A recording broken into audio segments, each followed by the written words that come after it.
Hello everybody, అందరికీ నా నమస్కారం. నేను మీ ఐశ్వర్య. ఈ వీడియోలో ఇన్నర్ వర్క్‌లో టాక్ అనే టాపిక్ తీసుకున్నాను. అంటే మాటలు. మన మాటలు ఎలా ఉండాలి అనే దాని గురించి ఈ వీడియో ఉంది.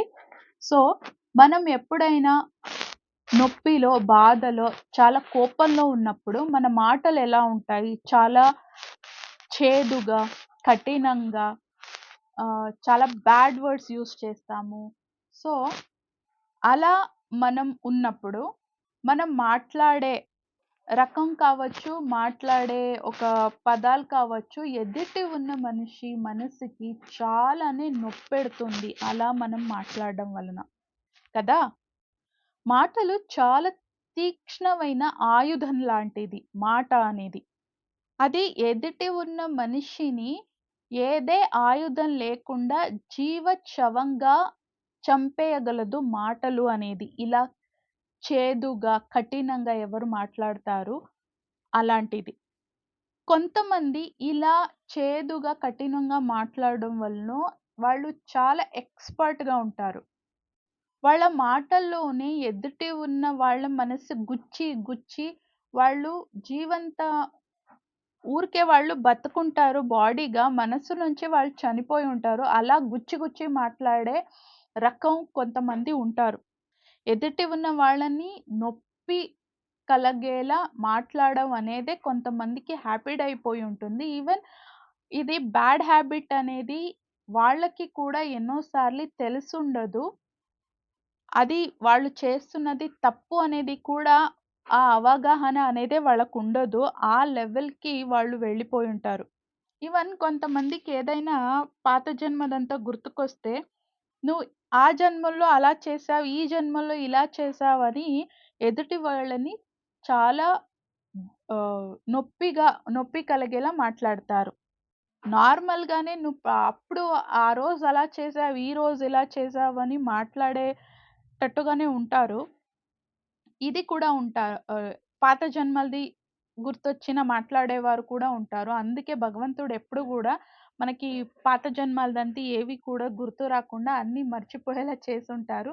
భగవంతుడికి అన్నీ తెలుసు. భగవంతుడు చాలా ఇంటెలిజెంట్ కాబట్టి మంచిగా సృష్టిని సృష్టించారు. ఈ అలవాటనేది చేదుగా ఒకరిని నొప్పి కలిగేలా మాట్లాడే ఒక రకం అనేది, ఒక హాబిట్ అనేది కొంతమందిలో ఎక్కువుంటుంది. కొంతమందిలో తక్కువుంటుంది. ఇక్కడ నన్ను కూడా కలిపి నేను చెప్పుకుంటున్నాను. కానీ నాలో చాలా తక్కువుండింది బై గాడ్స్ గ్రేస్. నేను అది కంప్లీట్‌గా రికగ్నైజ్ చేసి హీల్ చేసుకున్న తర్వాతనే ఈ వీడియో చేస్తున్నాను. లాస్ట్ వీడియోలో నేను చెప్పాను. నేను ఏ ఒక్క విషయంలో కంప్లీట్‌గా హీల్ అయ్యి ఉంటానో, ఆ విషయం మాత్రమే నేను వీడియోస్ చేసి చెప్పాను అని. ఈవెన్ గాడ్స్ గ్రేస్ ఖచ్చితంగా నేను చాలా తక్కువ మాట్లాడతాను.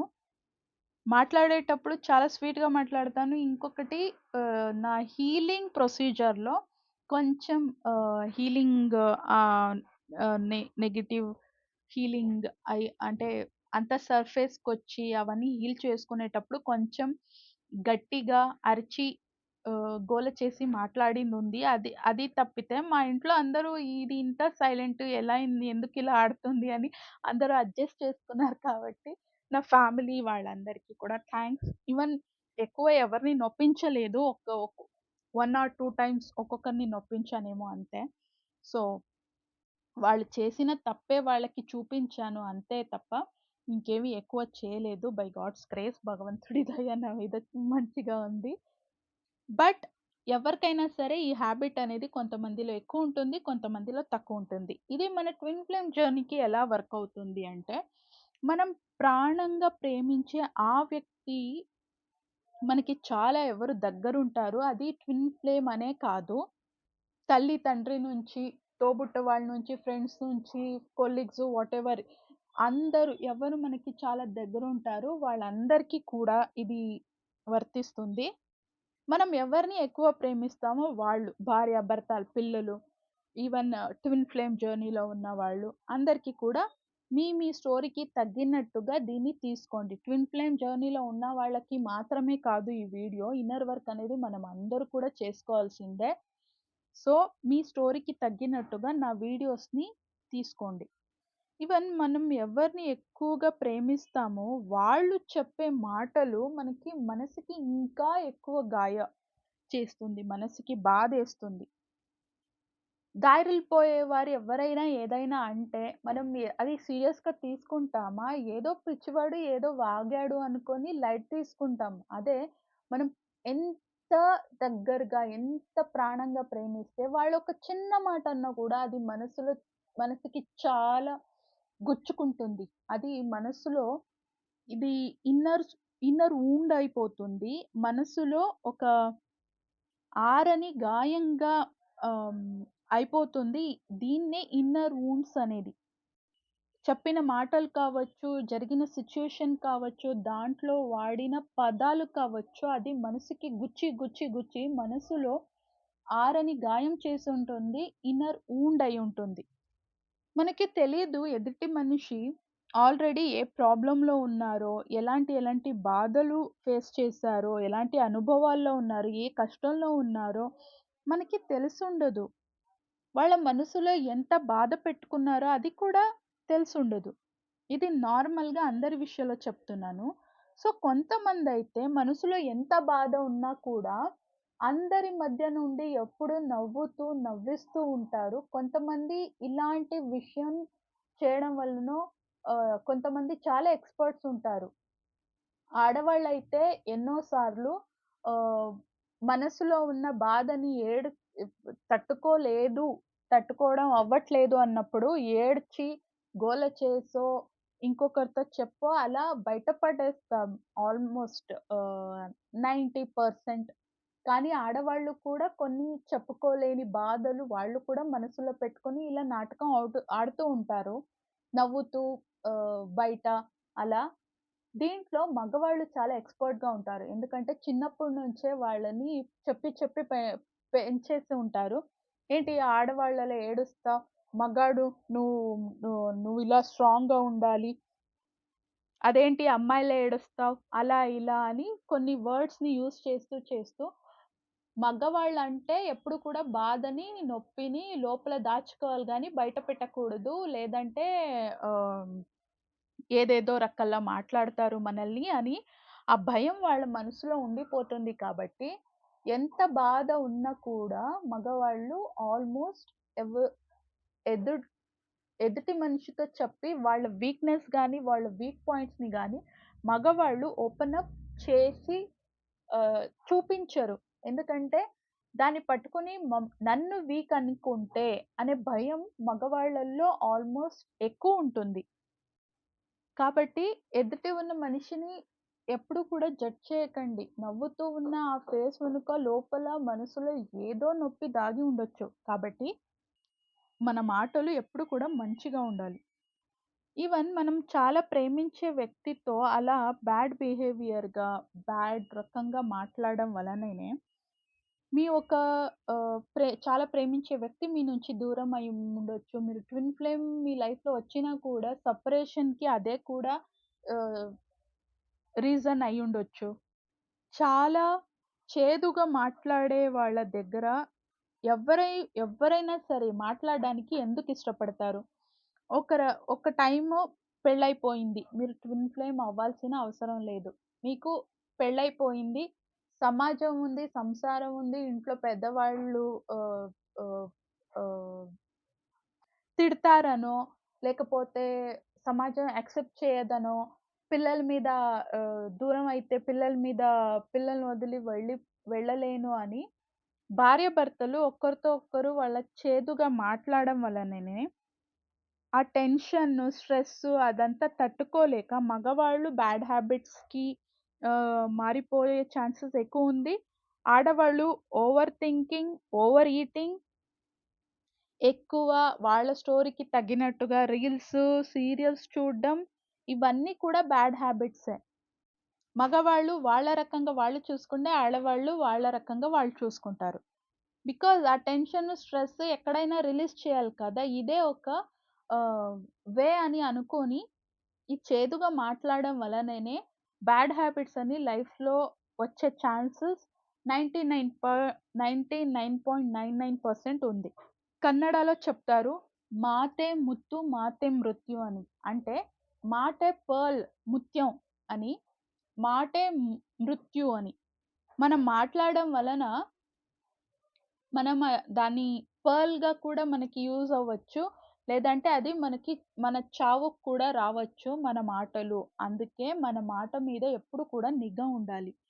సొల్యూషన్ ఏంటి దీనికి అంటే, ఫస్ట్ నేనిలా చేదుగా మాట్లాడుతున్నాను అనేది రికగ్నైజ్ చేయాలి. ఏదే ప్రాబ్లమ్‌ని మనం సాల్వ్ చేసుకోవాలి అంటే, ఆ తప్పుని సరిదిద్దుకోవాలి అంటే, నేను తప్పు చేస్తున్నాను అని ఒప్పుకోవడమే ఫస్ట్ స్టెప్ ఒప్పుకున్న తర్వాత నెక్స్ట్ స్టెప్స్ అనేది వస్తుంది. ఏదే ప్రాబ్లమ్ సాల్వ్ చేసుకోవాలన్నా కూడా ఈ ప్రాబ్లమ్ నాలో ఉంది అనేది ఫస్ట్ యాక్సెప్ట్ చేయండి. అదే ఫస్ట్ స్టెప్. సో, సెకండ్ మనం చేదుగా ఎప్పుడు మాట్లాడతాము? కోపంలో ఉన్నప్పుడు గదా! సో, కోపం వచ్చినప్పుడు మీ నోరు మూసుకోండి. అప్పుడు నోరు తెరవొద్దు. రికగ్నైజ్ చేయండి. ఓకే. నాకు కోపం వచ్చింది. ఇప్పుడు నేను నోరు తెరిస్తే నేను చేదుగా మాట్లాడతాను, కఠినంగా మాట్లాడతాను అని రికగ్నైజ్ చేసిన తర్వాత కోపంలో ఉన్నప్పుడు ఖచ్చితంగా మాట్లాడకండి. సో, ఎప్పుడు ఆ సిట్యుయేషన్ ఉంది. అక్కడ గొడవ జరుగుతుంది. ఇప్పుడు మాటలు నా లిమిట్స్‌ని మించిపోతుంది అన్నప్పుడు, అలాంటి చోటు నుంచి కొంచెం బయటకి ఎక్కడైనా వాక్‌కి, పార్కు ఎక్కడ చల్లటి గాలి ఉంటుంది, ప్రకృతి మంచిగా ఉంటుంది. అక్కడ వెళ్ళిపోండి. అట్‌లీస్ట్ నేను బయట వెళ్ళలేను అంటే అట్‌లీస్ట్ ఇంటి టెర్రస్ పైనో ఎక్కడైనా వెళ్ళొచ్చు. ఆ ఒక సరౌండింగ్ ఏముంది అక్కడి నుంచి దూరంగా వెళ్ళిపోండి. కొంచెం గాలి చల్లటిగా ఎక్కడ వీస్తుందో అక్కడ వెళ్ళండి. అప్పుడు మనస్సు ఎప్పుడు శాంతంగా మనస్థితి శాంతమైపోతుందో ఆ తర్వాతనే మళ్ళీ ఇంటికెళ్ళండి. లేకపోతే ఆ వ్యక్తితో మాట్లాడడానికి మీరు రెడీ అవ్వండి. ఎందుకంటే, మనం ఎదుటి మనిషికి నొప్పించేలా మనం మాట్లాడడం ఎలా తప్పో, అలాగే మమ్మల్ని ఇంకెవరైనా నొప్పించేలా, మన మనసుకి నొప్పి కలిగేలా ఎవరైనా మాట్లాడితే అది తట్టుకోవడం కూడా చాలా తప్పు. మేము ఆధ్యాత్మంలో ఉన్నాము. మనం ప్యూర్ సోల్ అవుతున్నాము. ఎదుటి ఉన్న వాళ్ళలో కూడా ఆ భగవంతుడి అంశం చూస్తున్నాము. స్పిరిచువాలిటీలో ఇవన్నీ ఇన్నర్ వర్క్. అందుకే కరెక్ట్‌గా అర్థం చేసుకొని, కరెక్ట్‌గా అన్నీ దిద్దుకోవాలి. సో, మనం స్పిరిచువల్లీ ఎదుగుతున్నామన్నప్పుడు మనకి కోపం రాదు.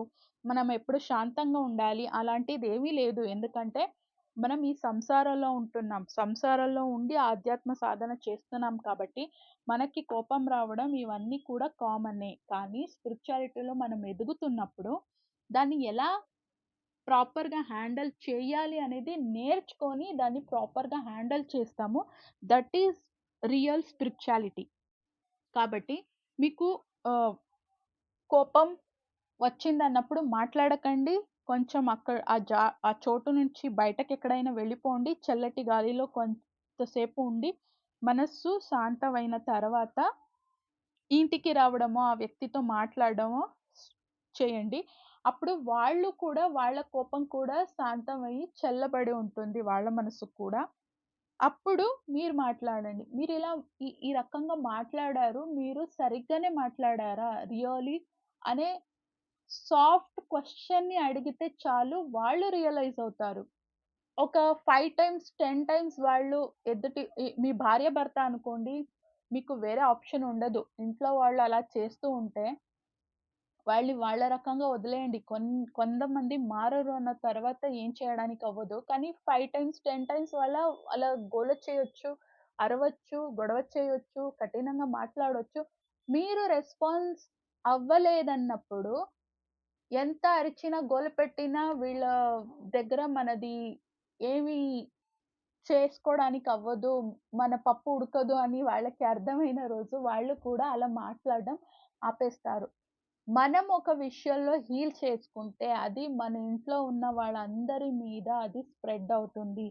మా మ్యామ్ చెప్పేవారు, మనం ఒక్కరు మెడిటేషన్ చేస్తే, ఆ మొత్తం ఏరియా మొత్తం ఆ ఎనర్జీ స్ప్రెడ్ అవుతుంది. అందరూ హీల్ అవ్వడానికి ఆహ్, అవ్ హీల్ అవుతారు అని.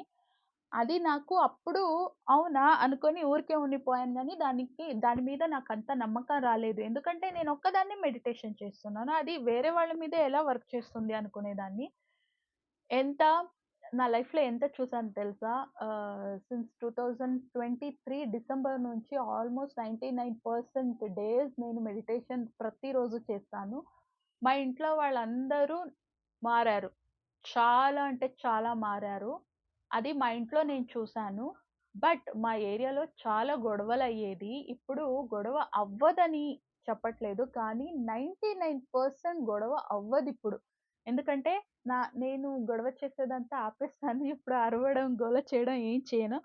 సో, నేను హీల్ అయ్యాను కాబట్టి అది మొత్తం ఏరియాలో స్ప్రెడ్ అయింది. ఇది చాలా సర్ప్రైజ్ అనిపించింది. మా మ్యాము 2020లో చెప్పిన మాట ఆఫ్టర్ 5 ఇయర్స్ నేను ఒక చూసా. 2024 డిసెంబర్ నుంచి ఇప్పటి వరకు 2 ఇయర్స్ నుంచి నేను ప్రాపర్‌గా మెడిటేషన్ చేస్తున్నాను. సో, 2 ఇయర్స్ మెడిటేషన్ చేస్తున్నాను కాబట్టి మా మా సత్సంగాలు అవి ఇవి జరుగుతూ ఉంటుంది మా ఏరియాలో. ఆడవాళ్ళందరూ చేస్తూ ఉంటారు. జస్ట్ మనం ఒక్కరు అలాంటి పాజిటివ్ మెడిటేషన్ చేయడం వలన మొత్తం ఏరియా హీల్ అవుతుంది. అది నా అనుభవం. మీ అనుభవం కూడా మీరు కొన్ని ఏళ్ల తర్వాత చూడొచ్చు మీ మొత్తం ఏరియాలో.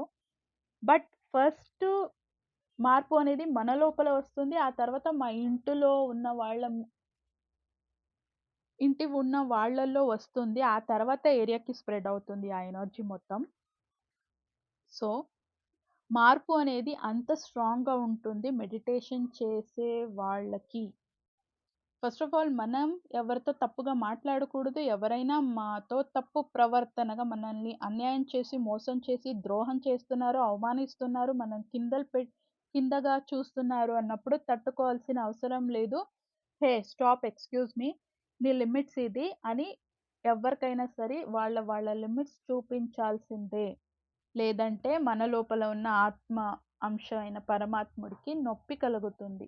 ఫస్ట్ మనల్ని మనం సేఫ్ చేసుకోవాలి. ఎదుటి వాళ్ళు మన మీద అలా వచ్చినా కూడా దాన్ని ఎలా సాఫ్ట్‌గా హ్యాండిల్ చేయాలి అనేది తెలుసుకోవాలి. మన మాటలతోనే అవన్నీ కూడా సరిచేసుకోవచ్చండి. ఎప్పుడు కూడా మనం కూల్, కామ్ ఎనర్జీలో ఉంటే ఎదుట ఉన్న వాళ్ళు ఎంత ఘోర ఎనర్జీలో ఉన్నా కూడా వాళ్ళు తగ్గి కామన్, నార్మల్ శాంత ఎనర్జీకి వాళ్ళు కూడా వచ్చేస్తారు. 'అంగుళిమాల' కథ ఉంది గదా! బుద్ధ స్టోరీలో. అది ఇంకేదైనా వీడియోలో చెప్తాను. ఆల్రెడీ వీడియో చాలా లెంతీ అవుతున్నాయి. ఎందుక్ ఎందుకంటే ఇన్నర్ వర్క్ ఇంకా చాలా వీడియోస్ చేస్తాను. దానికి తగ్గినట్టుగా ఆ స్టోరీ ఎప్పుడైనా చెప్తాను. ఆల్మోస్ట్ చాలా మందికి తెలిసుంటుంది. స్కూల్‌లో లెసన్స్ అంతా ఉండింది. 'బుద్ధ అంగుళిమాల' స్టోరీ, పోయెమ్ అంతా ఉండింది. నాకు హిందీలో పోయెమ్ ఉండింది. మాటలు అనేది ఒక కళ. ఆ కళని చాలా మంచిగా నేర్చుకోవాలి. ఆ కళ నేను కూడా ఇప్పుడు నేర్చుకుంటున్నాను. యాక్చువల్లీ ఫస్ట్ నుంచి నేను చాలా స్వీట్‌గానే మాట్లాడతాను. సో, అది ఆల్రెడీ భగవంతుడు నాకిచ్చిన గాడ్ గిఫ్ట్ అనుకుంటాను. I'm really lucky. I'm blessed. మంచిగా మాట్లాడతాను. మీరు కూడా అలాంటిది నేర్చుకోండి. ఇన్నర్ హీలింగ్ టైమ్‌లో కొంచెం ఆ చేదుగా మాట్లాడేదంతా నేను కూడా హీల్ చేసుకున్నాను. హీల్ చేసుకున్న తర్వాతనే ఈ వీడియో చేస్తున్నాను. నెక్స్ట్ మనం మాట్లాడే మాటలు కూడా ఎప్పుడు కూడా స్వీట్‌గా ఉండాలి. నాలా ఎప్పుడు కూడా స్వీట్‌గా మాట్లాడాలి. మనం మాట్లాడేది ఎవరైనా వింటూ ఉంటే ఇంకా వింటూ ఉండాలి అనిపించాలి. మనతో మాట్లాడుతుంటే ఇంకా మాట్లాడుతూ ఉండాలి అనిపించాలి. అలా ఉండాలి మన మాటలు. మనల్ని చాలా ప్రేమించే వ్యక్తులైతే మన మాటలు ఎలా ఉండాలంటే, ఏదో పాత ఒక విషయాన్ని పట్టుకొని మనసులో ఒక గాయం అయిపోయింది వాళ్ళకి అంటే, ఆ గాయకి ములాం వేసి, ఆ గాయం కంప్లీట్‌గా హీల్ అయ్యేంత ఉండాలి మన మాటలు ఎప్పుడు కూడా మన పార్ట్నర్‌తో. ఎవరితోనైనా అలాగే ఉండాలి. స్పెషల్లీ మన పార్ట్నర్‌తో మన మాటలు ఎప్పుడు కూడా అలా ఉండాలి. వాళ్ళ మనసుకి శాంతి, నెమ్మది కలిగేలా ఉండాలి ఎప్పుడు కూడా మన మాటలు. అలా మనం చేంజ్ అయితే ఎవరు మనల్ని వదిలి దూరంగా ఉంటారు చెప్పండి? భార్యాభర్తలకి స్పెషల్లీ చెప్పాలి అంటే, అలా నా భార్యతో కానీ, నా భర్తతో మాట్లాడే వలన నా ప్రాబ్లమ్ సాల్వ్ అవుతుంది. నా మనసుకి శాంతి దొరుకుతుంది అంటే, అప్పుడు భర్త పనికి వెళ్ళినప్పుడు పని అంతా ముగించుకొని ఎప్పుడు ఇంటికెళ్తానో, నా భార్యతో నేనుంటాను, నా భార్యను చూస్తాను, ఎప్పుడు తనతో మాట్లాడతానో, ఇవన్నీ ఎప్పుడు నేను షేర్ చేసుకుంటానో అని భర్త కనిపించాలి. భార్యకి మా ఆయన ఎప్పుడొస్తారు పని ముగించుకొని నేను జరిగిందంతా చెప్పుకోవాలి, హ్యాపీగా ఉండాలి ఆయనతో అని భర్త రాక కోసం భార్య వెయిట్ చేయాలి. నిజంగా అలా ఉంటే మీ లైఫ్ అది నిజమైన దాంపత్యం అంటే, అది నిజమైన ప్రేమ వాళ్ళలో ఉంది అని చెప్పడం. చెప్పడం కాదు, కన్నడలో అయితే మంచిగా చెప్తాను. కానీ తెలుగు కొంచెం నాకు కొంచెం టఫ్ అనిపిస్తుంది. కొంచెం అడ్జస్ట్ చేసుకోండి. అంటే ప్రేమ భార్యాభర్త మధ్య ప్రేమ అంటే అలా ఉండాలి అని చెప్తున్నాను. మన మాటలు మంచిగా ఆహ్, మార్చుకోవడం వలన మనం ఎవరితో చాలా క్లోజ్‌గా ఉంటామో వాళ్ళతో మనం మాట్లాడుకోవడం వలన నేను నా ఫ్రెండ్స్‌కి కాల్ చేస్తాను. ఎప్పుడైనా నేను టెన్షన్‌లో ఉన్నాను, నాకేం చేయాలో తెలియట్లేదన్నప్పుడు ఎవరితోనైనా మాట్లాడాలి. ఎవరితో మాట్లాడాలి? నాకున్నది సద్యానికి వాళ్ళిద్దరు. ఒకరిది ఆహ్, సారీ ఆహ్, కన్నడ అమ్మాయి మండ్యలో ఉంది. ఇంకొకటి తెలుగు అమ్మాయి తెలంగాణ తనది స్టేట్. ఇద్దరిలో ఎవరు నాకు వాళ్ళు ఫ్రీగా ఉండి, ఎవరు నాతో మాట్లాడడానికి వాళ్ళు ఫ్రీగా ఉంటారో వాళ్ళకి కాల్ చేస్తాను. వాళ్ళిద్దరూ కూడా నాకు చాలా సార్లు చెప్పారు. "నువ్వు టెన్షన్‌లో ఉంటావు. ఏదో ప్రాబ్లమ్‌లో నువ్వు మాట్లాడతావు. ప్రాబ్లము నువ్వే చెప్తావు. దానికి సొల్యూషను నువ్వే చెప్పేస్తావు" అని. అది నేను చాలా సార్లు రికగ్నైజ్ చేశాను. కాబట్టి వాళ్ళిద్దరితోనే షేర్ చేస్తాను. ఎక్కువ నా పర్సనల్ ప్రాబ్లమ్స్ అయినా, నా టెన్షన్స్ అయినా. నాకు తెలుసు. టెన్షనొచ్చినప్పుడు నా టెన్షన్ నేను వాళ్ళతో షేర్ చేసుకోవడం వల్లనే నా ప్రాబ్లమ్స్‌కి సొల్యూషన్ కూడా నా నోట్లోనే వస్తుందని. ఎందుకంటే మనకి మాత్రమే మన ప్రాబ్లమ్స్‌కి సొల్యూషన్ అనేది తెలిసుంటుంది కాబట్టి, మన మనసులో ఉన్న మాటలన్నీ చెప్పుకునేంత మంచి మంచి ఫ్రెండ్స్‌ని చేసుకోండి. నమ్మకస్తుల్ని ఎప్పుడూ ఫ్రెండ్స్ చేసుకోండి. ఎందుకంటే ఫ్యామిలీకి కూడా తెలియని చాలా సీక్రెట్స్ మనం ఫ్రెండ్స్‌తో షేర్ చేసుకుంటాం కాబట్టి, మంచి ఫ్రెండ్స్‌ని చేసుకోండి.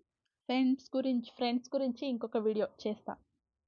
కాబట్టి మనం మాటల్ని మంచిగా చేసుకోవడం వలన మన ప్రాబ్లమ్‌కి సొల్యూషన్ కూడా మన నోట్లో నుంచి మన లోపల ఉన్న గురువుకి, మన పరమాత్మ అంశుడు అయిన ఆత్మకి ప్రతి ఒక్క ప్రాబ్లమ్‌కి సొల్యూషన్ మన ప్రతి ఒక్క టెన్షన్‌కి ఒక సొల్యూషన్ అనేది తెలుసు. కాబట్టి మంచిగా మాట్లాడడం వలన, చాలా డీప్‌గా మాట్లాడడం వలన మన ప్రాబ్లమ్స్‌కి సొల్యూషన్ కూడా మన నోట్లో నుంచే వస్తుంది. ఆ ఫ్రెండ్‌షిప్ ఏదైనా మన పార్ట్నర్‌తో ఉంటే that is the best couples వాళ్ళు. మనం మాట్లాడడం వల్లనేనే మన ప్రాబ్లమ్‌కి సొల్యూషన్ దొరికిస్తుంది. టెన్షన్ ఫ్రీ అయిపోతాము, స్ట్రెస్ ఫ్రీ అయిపోతాము అన్న తర్వాత ఎవరైనా చెడు అలవాట్ల నుంచి కూడా బయటకి రావడానికి మాట అనేది ఒక మెడిసిన్‌లా వర్క్ చేస్తుంది. పార్ట్నర్స్ మధ్య ఇంత గాఢంగా మాటలు అని మాట్లాడుకోవడం డీప్ మాటలు, డీప్ రహస్యాలు మన లైఫ్‌లో జరిగిన ప్లస్ అందరూ చెప్పుకుంటారు గానీ, మైనస్ ఎవరు చెప్పుకోరు. మైనస్ కూడా చెప్పుకొని, నా పార్ట్నర్‌తో అవన్నీ షేర్ చేసుకొని, హీల్ చేసుకుంటూ నా లైఫ్‌లో ముందుకు వెళ్ళొచ్చు అనే నమ్మకం ఇద్దరికి ఒకరి మీద ఒకరికి వస్తే, అన్నిటి కూడా యాస్ ఎ గుడ్ ఫ్రెండ్ వాళ్ళు షేర్ చేసుకోగలిగితే, అవన్నీ ఒకరికొకరు సారీ చెప్పి, ఇంకొకరు క్షమించి, ఒకరికొకరు వైస్ వర్సా సారీ చెప్పి క్షమించి, పాతదంతా మర్చిపోయి, ఈ రోజుల్లో ప్రెజెంట్ మూమెంట్‌లో నువ్వు నా దానివి, నేను మీ వాడిని అలా అనుకోని ఎవ్వరైనా బతకగలిగితే, అప్పుడు నిజంగా కపుల్స్ బావుంటారు. ట్విన్ ఫ్లేమ్ జర్నీలో రీయూనియన్ అవ్వడానికి మాటలు సరిచేసుకోవడం అనేది రీయూనియన్‌కి దగ్గరగా రావడానికి చాలా హెల్ప్ అవుతుంది. అందుకే మీ మాట మీ అదుపులో ఉండాలి. కన్నడలో బసవಣ್ಣ ఒక వచనం చెప్పారు. అది చదివి మీకు తెలుగులో ట్రాన్స్‌లేట్ కూడా చేసి చెప్తా. ನುಡಿದರೆ ముత్తిన హారದಂತಿರಬೇಕು. అంటే మనం మాట్లాడితే ముత్యాల హారంలా ఉండాలి. అంటే ముత్యాల హారం ఎంత క్యూట్‌గా ఉంటుంది కదా! అలా చాలా బ్యూటిఫుల్‌గా ఉండాలి అని. ನುಡಿದರೆ ಮಾಣಿಕ್ಯದ దీప్తియంతిರಬೇಕು. అంటే మాట్లాడితే ఈ నవరత్నాలు ఉంటాయి కదా! వజ్రాలు, వైడూర్యాలు అవన్నీ కూడా ఎలా షైనింగ్ ఉంటుందో అలా షైనింగ్‌గా ఉండాలి మాటలు అని. ನುಡಿದರೆ ಸ್ಫಟಿಕದ ಸಲಾಕೆಯಂತಿರಬೇಕು. ఎవరైనా అబ్యూసివ్‌గా మాట్లాడితే, మనల్ని కించపరిచి మాట్లాడితే, మనం నొప్పి కలిగేలా మాట్లాడితే, మనల్ని అవమానిస్తే, మన మాటలు అప్పుడు ఎలా ఉండాలి అంటే, కొంచెం కారంగా, ఘాటుగా వాళ్ళకి రెస్పాన్సిబుల్ ఉండాలి. నాట్ కోపంతో అరిచి, గోల చేసి మాట్లాడే రకంగా కాదు. కానీ అలాంటి వాళ్ళకి కొంతమందికి కొన్ని రకమైన మాటల్లో మాట్లాడే ఆ రకమే వాళ్ళకి తెలుస్తుంది. అలాంటి వాళ్ళతో కొంచెం ఘాటుగా మాట్లాడాలి. మాటలు అలా ఉండాలి అని చెప్తారు. నెక్స్టు ನುಡಿದರೆ లింగ మెచ్చి అహుదహుదెనಬೇಕು. అంటే మనం మాట్లాడితే సాక్షాత్ ఆ భగవంతుడు, పరమేశ్వరుడు ఆయనే మెచ్చుకొని అవును, అవును నువ్వు మాట్లాడింది సరి అని అనాలి. అలా ఉండాలి మన మాటలు అని. ನುಡಿಯೊಳಗಾಗಿ ನುಡಿಯದಿದ್ದರೆ కూడల సంగమ దేవనెంత నొలివనయ్యా. అంటే మనం మాట్లాడిన మాట మీద మనం నిలబడలేదు. మాట్లాడిన మాటల రకంగా మనం బతకలేదు. మనం ఆ మాటని నిలవలేదు. మాట చెప్పినంత మనం బతకలేదు, చెయ్యలేదు అని అంటే, అప్పుడు ఆ భగవంతుడు మనకి ఎలా మనల్ని మెచ్చుకుంటారు అని దీని అర్థం. ఇది కన్నడలో బసవಣ್ಣ అని ఆయన వచనం ఇది. సో, ఎప్పుడు ఆహ్, ఈ పాత వాళ్ళందరూ ఎవరైనా సరే స్పిరిచ్యువల్లీ ఎదుగుతూ ఎన్‌లైటన్ అయిన తర్వాత వాళ్ళ ఒక స్పిరిచ్యువల్ ఆహ్, అనుభవాలు మంచి మంచి ఇలాంటి వచనాల్లో మంచి మంచి సుమతి శతకం అంటారు గదా! అలాంటి మాటల్లో పెద్ద పెద్ద వాళ్ళు మంచి మంచి గాథలు సు స అంటే గాథల్ని తెలుగులో ఏమంటారు? కన్నడలో గాథ అంటారు. తెలుగులో నాకు గుర్తుకు రావట్లేదు. ఇంకోసారి చెప్తా. సామెతలు. సామెతల్ రూపంలో కొంతమంది కవిత రాస్తారు. కొంతమంది పాటలు రాస్తారు. కొంతమంది మూవీస్ తీస్తారు. వాళ్ళ వాళ్ళ జనరేషన్‌కి తగ్గినట్టుగా కొన్ని లైన్స్ చెప్తారు వాళ్ళ మాటల్లో. సో, వాళ్ళకి తెలిసిన రకాల్లో ఇలా పెద్దవాళ్ళు స్పిరిచ్యువల్లీ అయిన గొప్పవాళ్ళు బుక్స్ రాస్తారు. వాళ్ళ రకాల నెక్స్ట్ జనరేషన్‌కి ఆ మంచితనం అనేది, మంచి మాటలనేది వాళ్ళు యాస్ ఎ గిఫ్ట్ ఇస్తూ పోతారు. ఇది మా మ్యామ్ చెప్పారు. అప్పుడు నేను కూడా రియలైజ్ అయ్యాను. సో, మన మాటలనేది మనల్ని మాత్రమే కాదు, అందరిని కూడా హీల్ చేసేలా ఉండాలి. చాలా స్వీట్‌గా ఉండాలి. మనతో ఎవరైనా మాట్లాడుతుంటే ఇంకా మాట్లాడాలి అనిపించాలి. మనం మాట్లాడుతూ ఉంటే ఇంకా వింటూ ఉండాలి అని అనిపించాలి వినేవాళ్ళకి. అలా ఉండాలి. సో, ఈ వీడియో గురించి మీకేమనిపించింది కామెంట్ సెక్షన్‌లో చెప్పండి. Thanks for watching. నెక్స్ట్ వీడియోలో సాయంత్రం 7 గంటలకి కలుద్దాం. అంతవరకు keep smiling, take care because we are all born for a reason. Bye and love you all.